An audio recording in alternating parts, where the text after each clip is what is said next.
Président, bienvenue chers camarades, bienvenue chers invités à cette conférence sur le thème de la drogue.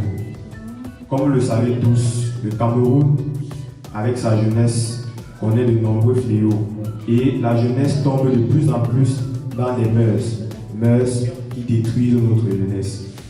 Les jeunes parlent de plus en plus du cure. Qu'est-ce que tu peux faire pour le cure? Alors que le cure nous amène droit vers le fossé, droit vers la tombe. C'est donc pour ça que le bureau des étudiants, en partenariat, je dirais en collaboration avec l'administration, a bien voulu organiser cette conférence avec pour thème la drogue en milieu universitaire, car les étudiants en médecine trouver une solution et gagner un stéthoscope. Je vais préciser que nous sommes donc à la dernière journée de ce programme des activités dont l'apothéose sera le défilé du 11 février qui se déroulera demain à la place des Fêtes. Nous sommes donc à la 58e édition, comme je l'ai dit, et le thème, je vais le rappeler, est Jeunesse, import, institutions et patriotisme économique pour le progrès du Cameroun. Bonjour chers étudiants et étudiantes. Donc, avant de procéder à la jury, je vais d'abord présenter l'équipe qui va servir les jurys. À ma gauche, j'ai M. Ambassa, qui est votre chef de service de la scolarité et les affaires du suivi académique des étudiants. Voilà, merci. Donc, il connaît très bien un personnage aguerri dans le domaine académique parce qu'il travaille depuis des années près des étudiants. Donc c'est pour dire côté administratif, côté fléau, il est très bien placé pour évaluer les propositions de solutions que vous allez faire. À ma droite, j'ai Madame Marc, qui est chef de service des affaires générales et de l'administration générale et du personnel. Donc, elle va nous permettre d'identifier si les propositions que vous faites peuvent être intégrées dans l'environnement de l'université, puisque c'est elle qui s'occupe de la cohésion qu'il y a entre les étudiants, l'administration, ou bien l'administration entre elles. J'ai à mon arrivée, heureusement que nous sommes plus de 3 seulement, le chef de division des affaires administratives et financières, j'ai nommé M. La, qui est responsable de tout le volet financier.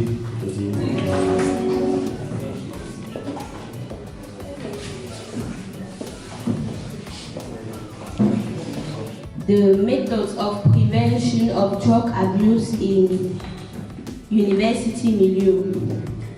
I'm going to talk about 2 major factors. The first will be the parents should recreate strong bonds, help the child to build himself and to have high self-esteem.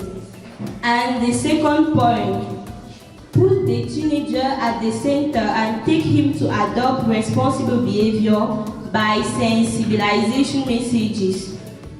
Bon, je vais essayer d'expliquer ces 2 points en français pour la bonne compréhension de tous. Avant d'expliquer ces 2 points, nous devons tous connaître ce que c'est la drogue. La drogue est une molécule qui a un effet sur le cerveau, modifiant les perceptions et le comportement de l'individu. Il existe 2 types de drogues. Nous avons les drogues dures qui induisent la dépendance physique et psychologique. Et comme exemple, nous avons le cannabis, l'héroïne, la cocaïne, etc. Nous avons les drogues douces qui, elles, ne provoquent pas forcément de dépendance. Exemple, l'alcool, le tabac, le tramol ou le tramadol. Mais s'ils sont consommés constamment, ils peuvent aussi induire la dépendance physique et psychologique. La première méthode de prévention. Les parents doivent recréer des liens solides et aider le jeune à se construire et à avoir une bonne estime de lui-même. Bon, nous savons tous pour les étudiants qui vivent en famille, il est très difficile de vivre avec des parents divorcés et en mauvais termes, ou encore des parents qui se querellent tout le temps, qui n'ont pas le temps pour l'enfant, des parents qui ne sont pas là à l'écoute.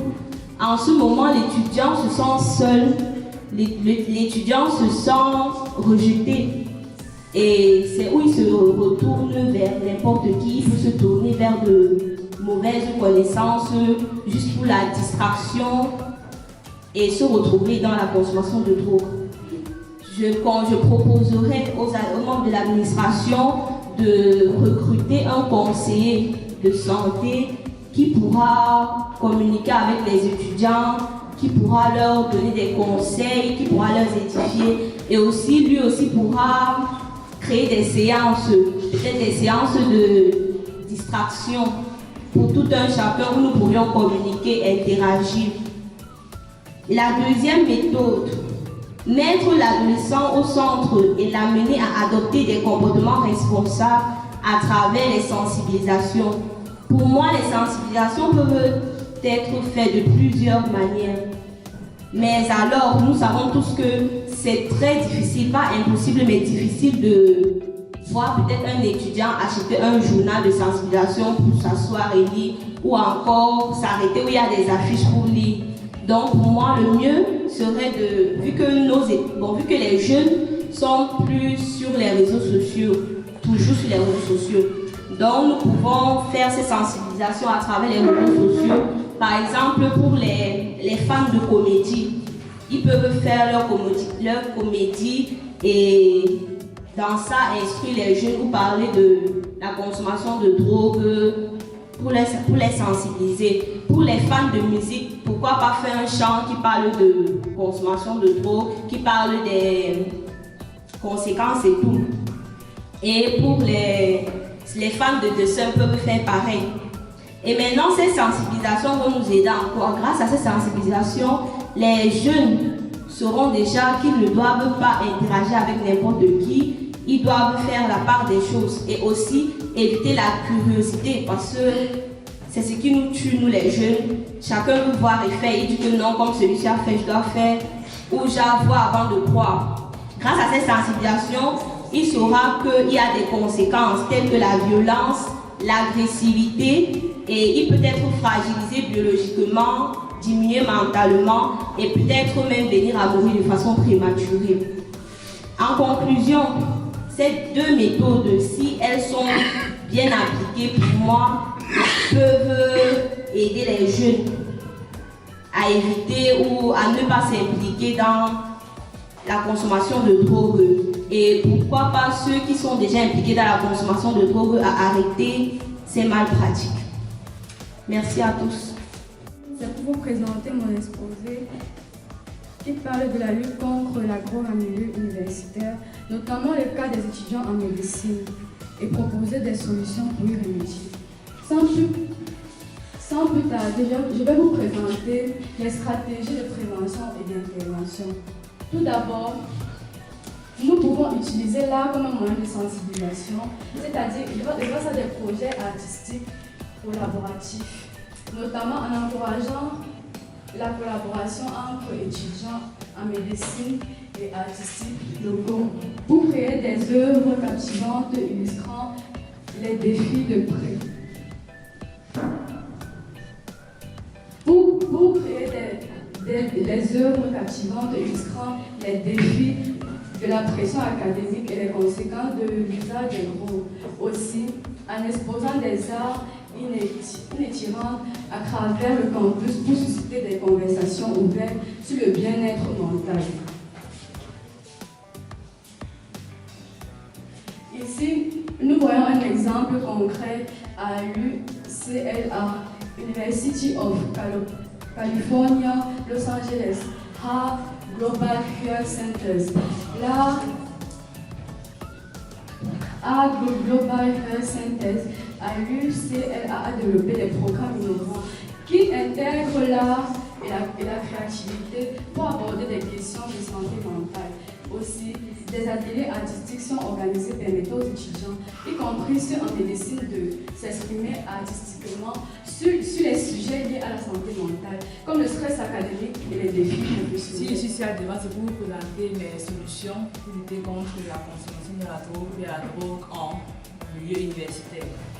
Nous savons tous que les dégâts causés par la drogue chez les jeunes et plus chez les étudiants sont de plus en plus néfastes. Et ces dégâts ont conduit à la recherche de nombreuses solutions, dont certaines sont l'augmentation des loisirs. Nous savons tous que les étudiants qui se livrent à la consommation de la drogue, c'est plus soit parce qu'ils sont stressés, ou bien parce qu'ils ont été influencés par leurs camarades, ou bien parce qu'ils se sont isolés eux-mêmes. Alors je propose qu'on augmente des loisirs, ou bien des passe-temps, ou bien des activités collectives en groupe, telles que des activités sportives comme la danse, le sport, le chant, des activités où des gens vont pouvoir se rassembler en groupe, communiquer entre eux et se détendre, oublier un peu les problèmes liés à l'école. Pas vraiment les oublier, mais les mettre de côté pour pouvoir déstresser. Je dirais aussi qu'il serait bien durant les cours, ou bien les exposés, les interactions, que nos cours soient de plus en plus interactifs, qu'on laisse les étudiants s'exprimer, proposer leurs solutions, ou bien leur donner leurs avis à chaque cours. Que les étudiants peuvent aussi proposer comment est-ce qu'ils voudraient que les cours puissent se passer. Deuxièmement, je dirais qu'il faudrait, au niveau de l'administration, au niveau de nous-mêmes étudiants, contrôler les circuits de drogue, c'est-à-dire comment est-ce que ces étudiants font pour se procurer cette drogue. Si on pouvait, à notre niveau, essayer de stopper, ou bien réduire, ou bien arrêter ces circuits par lesquels les étudiants se procurent de la drogue, à mon humble avis, je pense que ce serait vraiment une bonne méthode pour arrêter, bien diminuer la consommation de la drogue parmi ces étudiants. Bonjour monsieur, bonjour distingués membres du jury, bonjour chers camarades, bonjour chers collègues, bonjour chers invités. Il me fait honneur d'être devant vous aujourd'hui pour apporter ma pierre à l'édifice concernant notre lutte, la lutte que nous avons engagée contre la consommation de drogue en milieu universitaire. Bon, avant de débuter mon propos, j'aimerais vous raconter une petite anecdote. Bon, durant mon moment de préparation, j'ai pensé à plusieurs choses. J'ai pensé à faire un PowerPoint comme l'ont fait d'autres. J'ai pensé à tellement de choses, à des statistiques et tout. Après un moment, je me suis rendu compte que ce n'était pas fécond. Donc je n'arrivais pas à quelque chose de concret. Et après, j'ai référé à celui qui, pour moi, est une effigie pour les scientifiques que nous sommes. J'ai nommé Albert Einstein. Et lorsque je suis entré sur le net, bon, je cherchais quelque chose en rapport avec la drogue. Je n'ai pas trouvé ce que je voulais concrètement, mais j'ai trouvé une citation d'Albert Einstein qui, je pense, est la genèse de tout ce que je vais dérouler devant vous actuellement. Qu'est-ce qu'Albert Einstein a dit? Albert Einstein a dit que s'il a 1 heure pour résoudre un problème, il prendrait 55 minutes à comprendre le problème et 5 minutes seulement à proposer les solutions. Et dans sa logique, il nous a proposé une méthode lui permettant de parvenir à ses fins, qu'il a baptisé la méthode du pourquoi. Je pense qu'en se demandant à chaque fois pourquoi, nous finirons par comprendre, trouver que nous avons 21% de la population camerounaise, par exemple, qui sont non scolarisés. J'espère que lorsqu'on parle de 21% de la population non scolarisée, vous essayez de vous demander, mais si cela ne fréquente pas, qu'est-ce qu'ils font, qu'est-ce qui habite leur pensée? Ça me fait tout de suite penser à un penseur qui disait que le travail éloigne de nous 3 grands mots, la nuit, le vice et le besoin. Bon. Messieurs, dames, les membres du jury, bonjour Monsieur le Président de l'AE, les membres de l'AE, chers invités, chers camarades. Concernant le thème qui est lutte contre la drogue en milieu universitaire, cas des étudiants en médecine. Les propositions de solutions que je pourrais apporter sont les suivantes. En premier, nous pouvons dire la sensibilisation et l'éducation à propos des dangers de la drogue.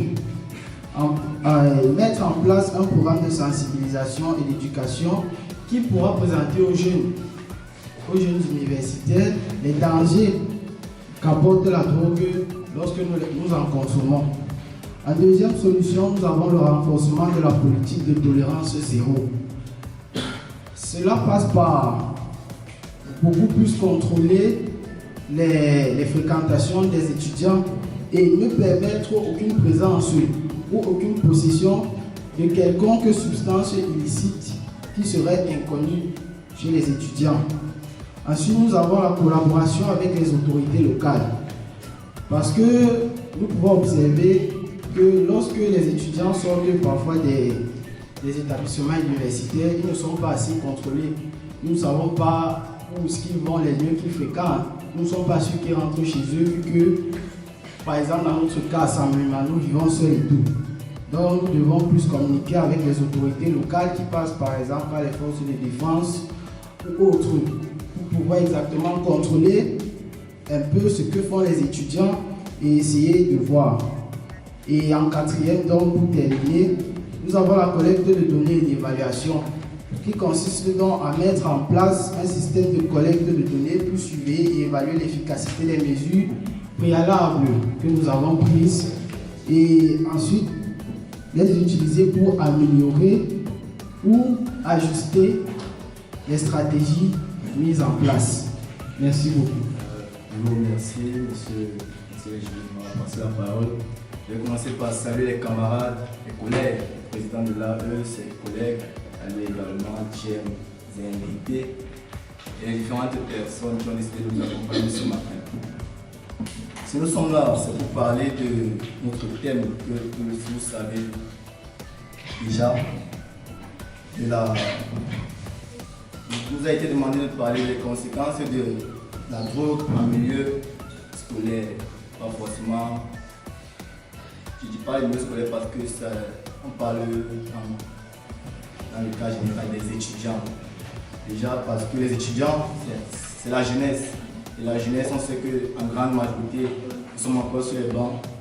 C'est cette raison que je parle du milieu scolaire. Nous ne pouvons pas parler des conséquences sans savoir ce que c'est effectivement.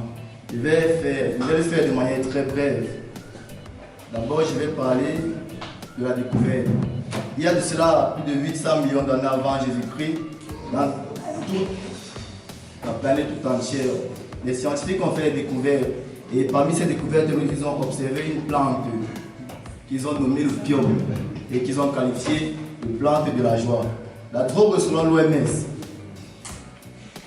est donc une substance capable de modifier la conscience et le comportement de la personne qui la consomme.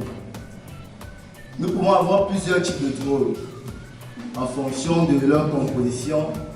Nous avons les perturbateurs qui vont agir sur le système nerveux en perturbant notamment les fonctions perceptibles. Parmi elles, nous avons le cannabis et ses dérivés. Nous avons les dépresseurs, les stimulantes qui vont accélérer le fonctionnement du système nerveux.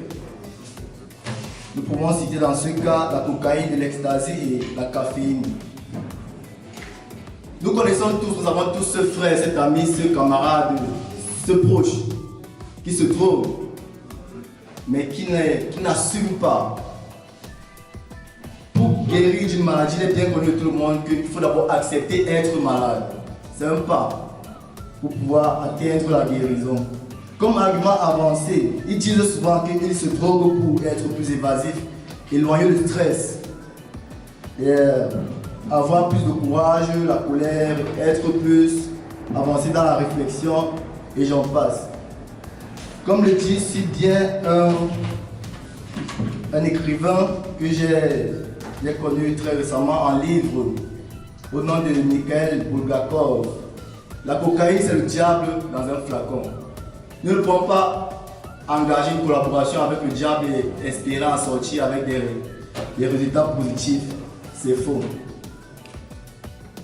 Je vais peut-être être sorti du cadre de notre thème, mais je vais brosser de manière très brève. J'ai eu un camarade, moi personnellement, en première, au nom de Getty Kolo. Getty Kolo, c'était un camarade très brillant à l'école, meilleur que moi d'ailleurs. Il se droguait, il prenait du tabac. Oui. En classe, Getty Kolo, après avoir fumé, il était très calme, très pensif. Les idées allaient très vite. On s'est plutôt posé la question de savoir comment est-ce que lui faisait, puisque la majorité des gars que nous on côtoie, qui se droguent, ils sont plus agressifs et tout. Getty Kolo dit qu'il nous a fait la confidence selon laquelle il a été malade par un traumatisme après avoir perdu sa mère, donc n'a plus été suivi, raison pour laquelle il s'est retourné, il s'est dirigé vers la drogue et en ça il trouvait un réconfort. Je ne dis pas que c'est un avantage, mais Getty Kolo nous avait donné sa part d'argument, nous avons compris. On n'a pas accepté cela, on a essayé de le ramener vers la raison, mais quelques jours avant le probatoire, Getty Kolo est tombé en cours d'SVT. Quand il est parti à l'hôpital, il nous a été ramené le lundi à l'époque que Getty Kolo souffrait d'une insuffisance respiratoire. Quelques semaines après, il nous a quittés. Nous avons été à ses obsèques. La famille était très surprise parce que dans sa famille, même personne, s'il y avait certains qui ne savaient pas qu'il se droguait. Je suis étudiante étudiante à la faculté de médecine et des sciences pharmaceutiques de l'Université de Béloga à Saint-Médina, filière pharmacie, niveau licence 1. Le thème nous ayant été proposé dans la lutte contre la drogue en milieu scolaire, notamment le cas des étudiants en médecine. Nous pouvons dire que la toxicomanie étant un besoin intense de substances toxiques comme les drogues, les stupéfiants, le contrôle national de lutte contre la drogue a recensé au Cameroun plus de 21% de la jeunesse universitaire camerounaise étant exposée à la consommation des drogues en 2018. Nous pouvons donc répartir les solutions, je les répartis en deux parties. Nous avons les solutions préventives et les solutions curatives. Dans les solutions préventives, premièrement, nous avons l'amélioration du contrôle parental. Cela passe par la communication entre les parents et les enfants. Les parents devraient sensibiliser leurs enfants sur les dangers liés à la consommation des drogues. De plus, ils devraient aussi surveiller les compagnies de leurs enfants.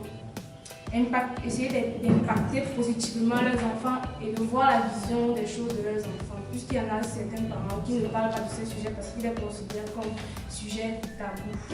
Deuxièmement, l'organisation des campagnes de sensibilisation. On ne le dira jamais assez, mais la sensibilisation reste la clé de cette bataille parce que la sensibilisation fournit amples informations sur le sujet. Il y a certains étudiants scolarisés comme non scolarisés qui ne savent pas ce que c'est que la drogue, qui ne savent même pas comment prendre la drogue et tout. Je pense que la sensibilisation est de plus. Et on devrait aussi sensibiliser les étudiants parce que en consommant la drogue, ils s'exposent eux-mêmes et exposent leur entourage et la société à plusieurs dangers. Cela les permettra peut-être de se remettre sur le droit chemin. Concernant les solutions curatives, nous devons créer des centres sociaux et des hôpitaux spécialisés dans la prise en charge des étudiants toxicomanes. Arrêter la consommation de drogue est une action très difficile, donc c'est pas facile de dire à quelqu'un d'arrêter de consommer la drogue comme ça sans un suivi. Du coup, il faudrait qu'il y ait un suivi. Orienter les étudiants toxicomanes vers d'autres loisirs, c'est-à-dire ce qu'ils aiment faire. Si c'est jouer au foot, on doit les amener à jouer au foot. Impliquer plusieurs acteurs et être pour leur permettre d'être confiants et de ne pas se sentir marginalisés. Parce que nous savons tous que quand on a un camarade qui prend la drogue, il est mal vu en classe, personne ne veut parler avec lui et tout.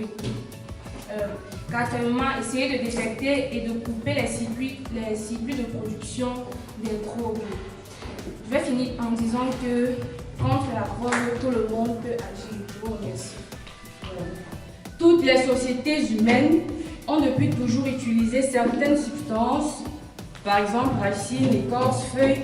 Bon, bien sûr que toute grand-mère utilise toutes ces substances. Lors des cérémonies rituelles et pour certains traitements curatifs. Ces substances sont utilisées pour chasser la faim, la fatigue, combattre la faiblesse sexuelle pour les hommes bien évidemment, ou les femmes, je ne sais pas trop, se donner du courage pour la souffrance et la douleur. En d'autres termes, chaque société dispose selon sa culture d'un certain nombre de substances traditionnelles qu'elle utilise à des fins qui lui sont propres. Mais aujourd'hui, on constate une dégradation des mœurs qui fait que les traditions ont perdu leur caractère initial. L'usage des drogues, de ces substances est devenu abusif. Les produits fabriqués à partir des matières qu'ont laissées les sociétés anciennes sont très toxiques, très dangereux pour la santé et les finalités assignées à leur consommation sont différentes. Le développement et la modernisation des moyens et voies de transport, l'influence des médias et films, la récession économique, le chômage et bien d'autres facteurs font que certaines substances plus nocives, comme la cocaïne, l'héroïne, le chanvre indien, se propagent partout dans le monde entier, notamment au Cameroun et plus particulièrement dans la faculté de médecine et des sciences pharmaceutiques de Saint-Méliman. Parce que j'en connais quand même qui sont. Parmi les facteurs de risque, on va commencer à parler d'un phénomène sans pour autant invoquer les causes. Les facteurs de risque mis en évidence par la recherche scientifique, parce que moi je ne suis pas scientifique, je suis juste étudiante en faculté de médecine. La fréquentation de pairs exerçant une influence négative, les croyances erronées sur la prévalence de la consommation des substances illicites, des pratiques parentales inconsistantes, parce qu'on a des parents parfois qui nous amènent à faire des choses qu'on n'est pas censé faire parfois. Et une faible estime de soi. Je reviens sur l'estime de soi parce que moi je pensais que c'était un facteur de risque qui était très important pour les filles par exemple, parce que les filles ont un côté émotionnel assez développé par rapport aux hommes. Et je vais définir l'estime de soi en disant qu'elle est définie brièvement comme l'attitude plus ou moins favorable que chaque personne a envers elle-même, la considération et le respect qu'elle se porte, le sentiment qu'elle a de sa propre valeur.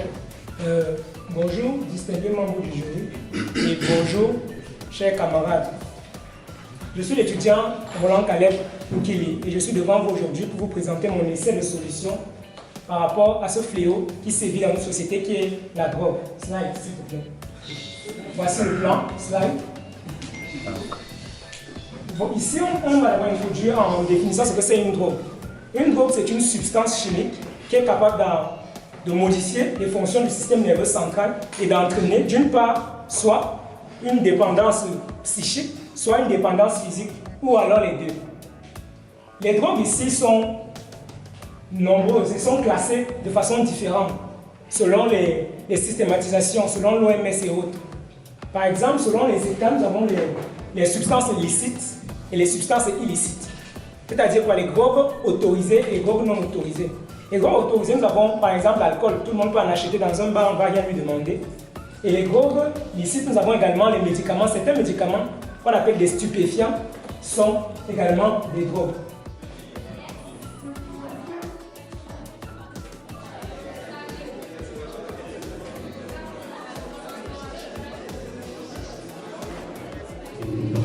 Je commencerai par dire merci à tout ce que vous avez à nous produire aujourd'hui. Nous avons appris. Je pense que ce matin, je n'avais pas une idée claire de ce qu'on pourrait faire pour venir à bout bien pour affronter le fléau qu'est la drogue en milieu universitaire. Vous nous avez apporté beaucoup d'idées, des idées très pertinentes pour toutes les présentations. Donc je tiens à féliciter tous les candidats qui ont participé à l'exercice. Parce que vous avez donné de votre temps, de votre argent, même parce que vous avez fait des recherches. Encore merci au nom de l'administration, nous vous remercions pour cela. Et ensuite, je félicite l'équipe qui a organisé tout cela. Félicitations à tous les candidats qui ont donné de tous leurs moyens physiques et intellectuels pour faire leur présentation. Quelques remarques. Il faudrait déjà comprendre que lorsqu'on a un thème ou un sujet à développer, l'entrée en matière, c'est de présenter ce que c'est Parce que forcément, on n'est pas censé savoir de quoi vous voulez parler. C'est vrai que nous connaissons tous, vous voulez par là dire que nous connaissons tous la drogue, c'est que c'est que la drogue. Mais on n'est pas censé connaître. Donc, à l'entame, il faut d'abord présenter, expliquer, définir le thème. Et maintenant, la cause. Quelles sont les causes? Ensuite, vous proposez des solutions. C'est un peu ça la démarche. Nous avons remarqué que beaucoup de candidats n'ont pas pensé à présenter le thème. Ils sont tombés directement dans les solutions sans avoir à ressortir les éventuelles causes. Félicitations à l'ensemble des candidats pour leur brillante présentation. À notre avis, comme l'a relevé Madame Mac, de nombreux candidats n'ont pas eu à présenter à définir les termes et les termes voisins de leur présentation. Ils sont peut-être 2 ou 3 qui ont pu le faire. Merci à celui qui a plongé, qui allait chercher dans la genèse. Dans la genèse, je pense qu'il a situé à beaucoup d'années-lumière de l'an 2000. Ça a même dû perturber un tout petit peu la présentation. C'était une bonne présentation tout de même. Quelques inquiétudes avec une candidate qui, ma foi, en présentant les solutions, nous a promenés dans 2 univers, notamment l'Université de Californie, c'était la candidate numéro 1, avec Art and Global Health Center. Je n'ai pas bien perçu, Monsieur le Président. Je n'ai pas bien compris ce qui s'est passé entre l'Université de Californie et la salle d'Aix à Marseille. C'était bien ça. Certains sont venus avec des cheveux qui n'étaient pas suffisamment arrêtés. D'autres étaient en bras de chemise. Donc je pense que tous ces critères ont été pris en compte par les membres du jury. Et le chef de département, votre chef de département, vous dira exactement ce qu'il y avait lieu de faire pour améliorer votre score.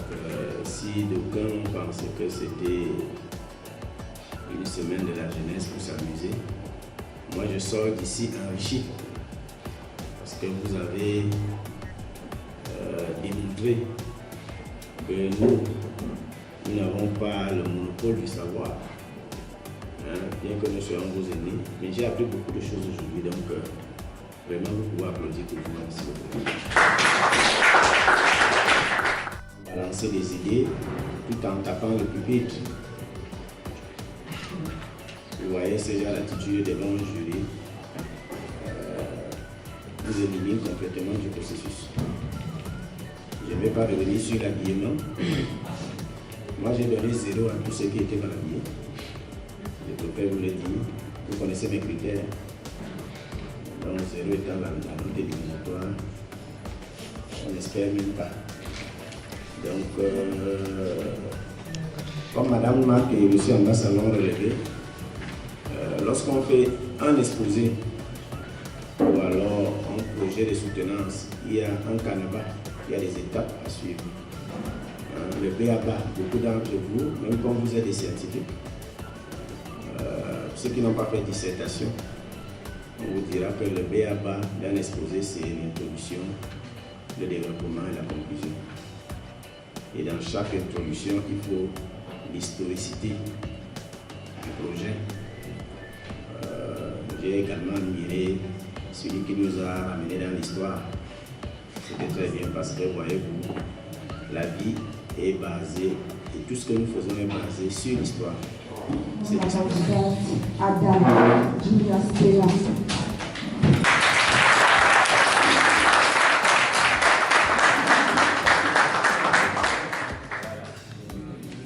Nous arrivons au terme de cette conférence dans le thème était la lutte sur la drogue. Je vais vous remercier une fois de plus pour votre participation et tout ce que vous avez proposé a été très enrichissant. De mon côté, j'espère que les propositions que les étudiants ont eu à donner ne sont pas tombées dans les oreilles des sourds. C'est-à-dire que nous attendons de l'administration qui nous accompagne sur ce volet. Car moi, en tant que président, j'ai déjà eu à avoir 2 ou 3 étudiants qui se plaignent non pas seulement pour le problème de la drogue, mais pour d'autres problèmes d'ordre personnel, d'autres problèmes d'ordre émotionnel, d'autres problèmes qui les touchent dans la vie active. Et l'université, bien que ce soit d'abord le volet intellectuel comme il y a un volet social. Et nous attendons de l'administration qu'ils accompagnent effectivement les étudiants dans ce sens.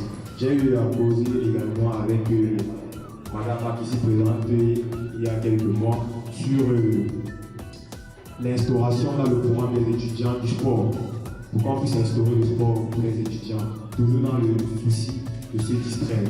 Nous espérons que dans les jours à venir, ou dans les années à venir, on aura de nombreuses activités qui permettent aux étudiants de se déstresser, de sortir un petit cadre scolaire et éviter de tomber dans la drogue. Je vous remercie.